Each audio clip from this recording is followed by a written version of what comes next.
নমস্কার বন্ধুরা, পশ্চিমবঙ্গের জেলায় আইসিডিএস অঙ্গনওয়াড়ি পদে কর্মী নিয়োগ করা হচ্ছে। এখানে তুমি কিভাবে আবেদন করবে? মাধ্যমিক ও উচ্চ মাধ্যমিক পাশে পশ্চিমবঙ্গ শুরু হয়েছে কর্মী নিয়োগের বিজ্ঞপ্তি, যেখানে বলা হয়েছে আইসিডিএস অঙ্গনওয়াড়ি পদে কিন্তু কর্মী নিয়োগ করা হবে। চাকরি প্রার্থীদের এই চাকরির জন্য বহুদিন ধরে অপেক্ষা করছিলেন। মুখ্যমন্ত্রী মমতা বন্দ্যোপাধ্যায় করলেন রাজ্য জুড়ে প্রত্যেকটি জেলায় 35,000 শূন্য পদে কিন্তু এই কর্মী নিয়োগ করা হবে। একে একে আস্তে আস্তে এই নিয়োগের বিজ্ঞপ্তি প্রকাশিত হবে পশ্চিমবঙ্গের জেলায় ও ব্লকে। অপেক্ষার অবসান ঘটিয়ে ইতিমধ্যেই পশ্চিমবঙ্গের সরকারি ওয়েবসাইট এই খবরটি প্রকাশিত হয়েছে, যেখানে অফিসিয়াল নোটিফিকেশানে দেওয়া আছে। আপনারা অফিসিয়াল নোটিফিকেশানটা আমি একটা নিচে লিঙ্ক দিয়ে দেবো, সেই ওয়েবসাইটে ভিজিট করে কিন্তু সম্পূর্ণ দেখে নিতে পারো, অথবা আমি তোমাদেরকে এক্ষুনি দেখিয়ে দেবো অফিসিয়াল নোটিশটা এবং এখন তো তোমরা দেখতে পাচ্ছ ওয়েবসাইটে আমি নোটিশটাও দেখিয়ে দেবো কী বলেছে, ঠিক আছে। এবং যে সমস্ত চাকরি প্রার্থী পশ্চিমবঙ্গের বাসিন্দা এবং মাধ্যমিক অর্থাৎ মাধ্যমিক অথবা উচ্চ মাধ্যমিক পাস করে আছেন, তারা কিন্তু আজকের এই পদে কিন্তু আবেদন করতে পারবেন। বন্ধুরা, তোমরা এখানে দেখতে পাচ্ছ যে পশ্চিমবঙ্গ সরকারের শিশু বিকাশ প্রকল্পে অধিকারীকরণ বালুরঘাট গ্রামীণ সুসংগঠিত শিশু বিকাশ সেবা প্রকল্প মেইন বালুরঘাট দক্ষিণ দিনাজপুর এবং আইসিডিএস বিজ্ঞপ্তি প্রকাশিত হয়েছে 8/7/2024 তারিখে। এবং এখানে কি বলেছে সম্পূর্ণটা বাংলায় কিন্তু তোমরা দেখে নিতে পারো, ঠিক আছে। যে বালুরঘাট গ্রামীণ সুসংগত শিশু বিকাশ সেবা প্রকল্পে মেইন এর অঙ্গনওয়াড়ি সহায়িকা পদ থেকে অঙ্গনওয়াড়ি কর্মী পদে পদোন্নতির জন্য কেবলমাত্র বালুরঘাট গ্রামীণ সুসংহত শিশু বিকাশ সেবা প্রকল্প মেইন ও অ্যাডিশনাল এর যে সকল অঙ্গনওয়াড়ি সহায়িকা ন্যূনতম 5 বছরের নিরবিচ্ছিন্নভাবে উক্ত পদে কর্মরত তাদের নিকট হতে নিম্নলিখিত শর্তে আবেদনপত্র আহ্বান করা হচ্ছে। এই নিযুক্তি সম্পূর্ণরূপে স্বেচ্ছাসেবকমূলক। এই কাজে নিযুক্ত কর্মী কোনো মতেই সরকারি কর্মপদে গণ্য হবেন না। অঙ্গনওয়াড়ি কর্মীদের সরকার অনুমোদিত হারে প্রতি মাসে সাম্মানিক ভাতা সহ অতিরিক্ত ভাতাও কিন্তু প্রদান করা হবে। অর্থাৎ তোমরা যেই টাকা পাবে তার থেকে কিন্তু অতিরিক্ত টাকাও কিন্তু তোমরা পাবে। এইটা কিন্তু কোনো সরকারি নয়, বলেই দিয়েছে এখানে। বর্তমানে অঙ্গনওয়াড়ি কর্মীদের চালু সাম্মানিক ভাতার পরিমাণ মাসিক 4,500 টাকা ও অতিরিক্ত ভাতার পরিমাণ 4,500 টাকা, অর্থাৎ 4,500, অর্থাৎ কোনো কিন্তু বেশি দেবে না। এটাই দেখা যাচ্ছে যে 4,500 টাকা কিন্তু এখানে লেখা আছে পুরো অফিসিয়াল নোটিশটাই। শূন্যপদ অনুযায়ী সংক্ষেপে বিবরণটা আমি করে দিচ্ছি। মোট শূন্যপদ তোমাদের 12টা রয়েছে। অসংরক্ষিত অর্থাৎ ইউআরদের জন্য রয়েছে 8টা। তপশিলি জাতি অর্থাৎ এসসি যারা, তাদের জন্য রয়েছে 4টা। তপশিলি জাতি এসটি তাদের জন্য কোনো কিন্তু নেই এখানে।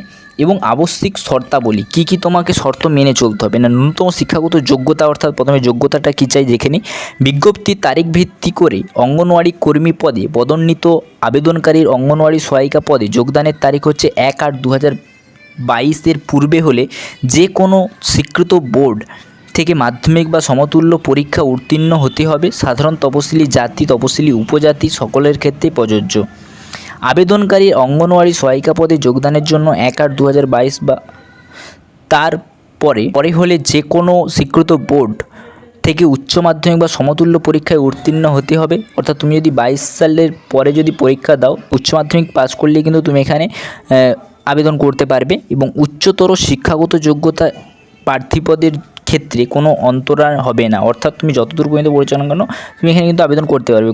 কিন্তু কোনো অঙ্গনওয়াড়ি সহায়িকা যদি পূর্বে উচ্চতর শিক্ষাগত যোগ্যতা প্রার্থীদের ক্ষেত্রে কোনো অন্তরায় হবে না। কিন্তু কোনো অঙ্গনওয়াড়ি সহায়িকা যদি পূর্বে অঙ্গনওয়াড়ি সহায়িকা পদে আবেদন করার সময় নিজের শিক্ষাগত যোগ্যতা গোপন করে নিয়োগপ্রাপ্ত হয়ে থাকেন, তাহলে তার আবেদনপত্র বিবেচনা করা হবে না।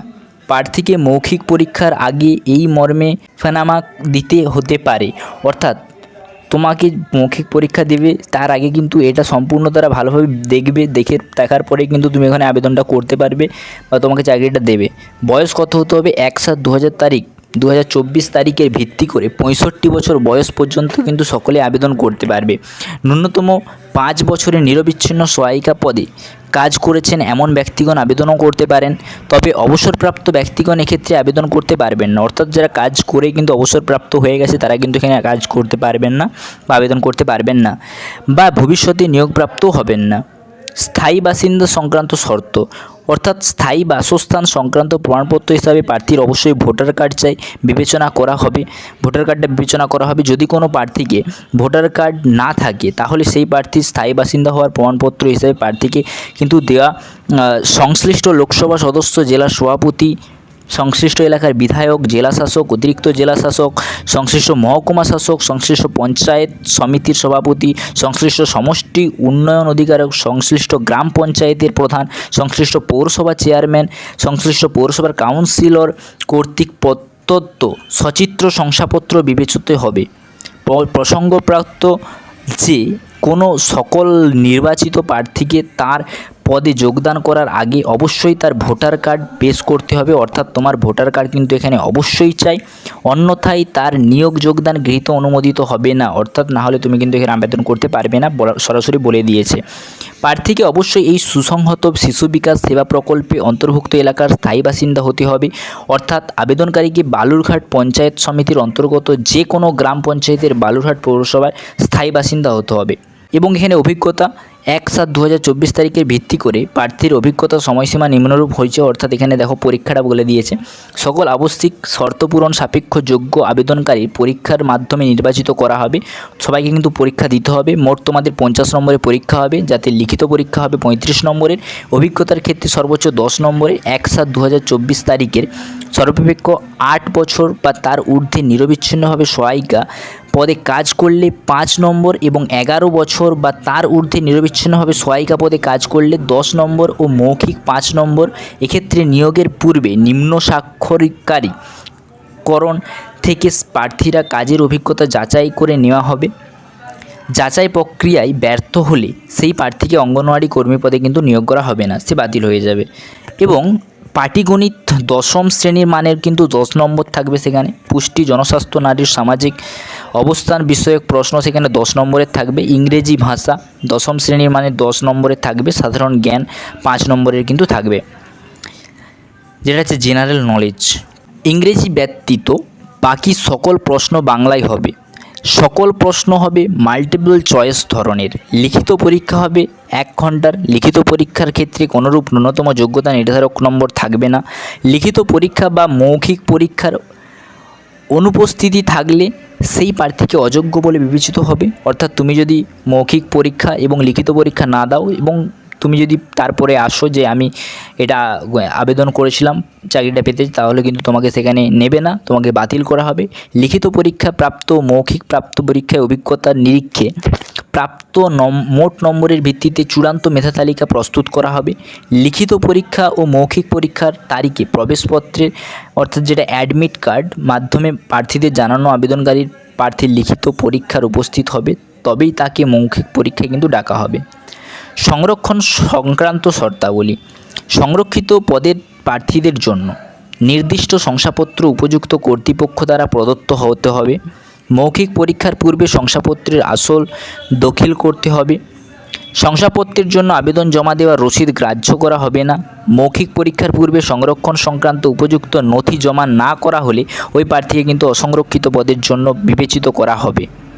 অন্যান্য যোগ্যতা মান সঠিক থাকলে তাহলেও কিন্তু ওটাকে হবে, বিবেচিত হবে না সে। পশ্চিমবঙ্গের বাইরে থেকে জারি হওয়া তপশিলি জাতি বা তপশিলি উপজাতি শংসাপত্র এক্ষেত্রে গ্রাহ্য করা হবে না। তপশিলি জাতি, তপশিলি উপজাতি সংশ্লিষ্ট প্রার্থীরা কলকাতা ব্যতীত বাকি পশ্চিমবঙ্গের থেকে মহকুমা শাসক কর্তৃক জারি হওয়া শংসাপত্রে একমাত্র গ্রাহ্য হবে। এক্ষেত্রে অন্য কোনো প্রকার শংসাপত্র গ্রাহ্য করা হবে না। কলকাতা থেকে জারি হওয়া শংসাপত্রের ক্ষেত্রে জেলাশাসক দক্ষিণ 24 পরগনা বা দায়িত্বপ্রাপ্ত অতিরিক্ত জেলাশাসক দক্ষিণ 24 পরগনা বা জেলা কল্যাণ অধিকারক কলকাতা ব্যতীত অন্য কোনো প্রকারে জারি হওয়া শংসাপত্র কিন্তু ওখানে গ্রাহ্য করা হবে না।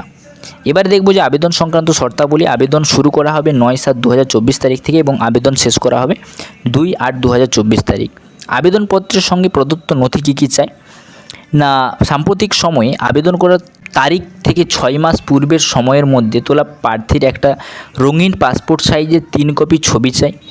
জন্ম তারিখের প্রমাণপত্র হিসেবে মাধ্যমিকের অ্যাডমিট কার্ড, স্বীকৃত বোর্ডের সমতুল্য নিবন্ধনকারী বা রেজিস্ট্রেশন, পাস শংসাপত্র, প্রবেশপত্র, অ্যাডমিট কার্ডের অর্থাৎ তোমার মাধ্যমিকের অ্যাডমিট কার্ড কিন্তু অবশ্যই দরকার। জাতিগত শংসাপত্রের সব প্রত্যাশিত কপি অর্থাৎ এসসি এসটি ওবিসি হলে প্রযোজ্য হলে, যদি তুমি হও তাহলে দেবে। শিক্ষাগত যোগ্যতার প্রমাণপত্র যদি সব প্রত্যায়িত কপি তার কপিটা কিন্তু দিতে হবে, ঠিক আছে, জেরক্স করে।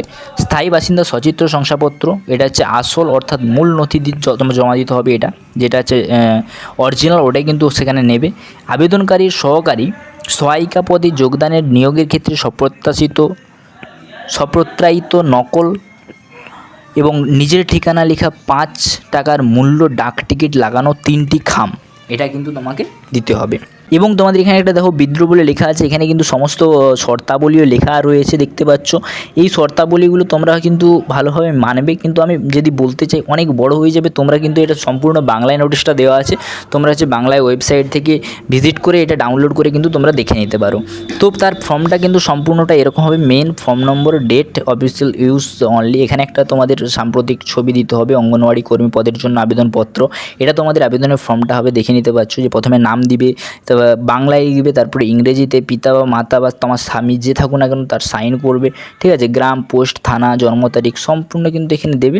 দেওয়ার পরে এখানে তোমাদের একটা কিছু বলেছে, তারিখ দেবে, তারিখ দেওয়ার পরে আবেদনকারী তোমার স্বাক্ষর লিখবে, তাহলে কিন্তু এটা হয়ে যাবে, ঠিক আছে। তারপরে কি বলছে, আবেদনপত্রের খামে ভরে একটা কিন্তু কী লিখতে হবে না, আবেদনপত্রে অবশ্যই মুখটা বন্ধ করে সিল করা খামে জমা দিতে হবে। খোলা খামে জমা দেওয়া কিন্তু আবেদনপত্র কার্যকর হবে না।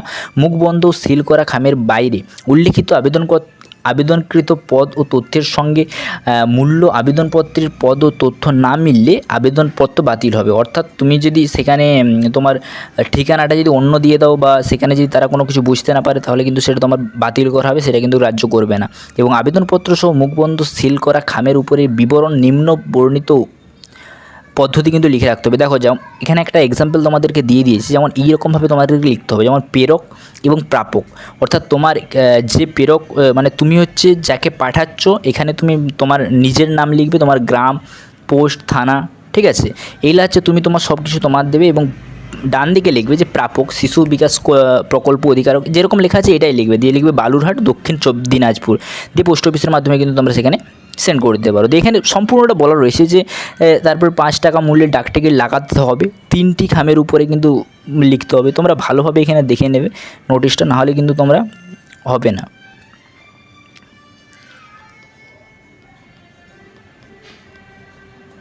আশা করি বন্ধুরা তোমরা বুঝতে পারলে।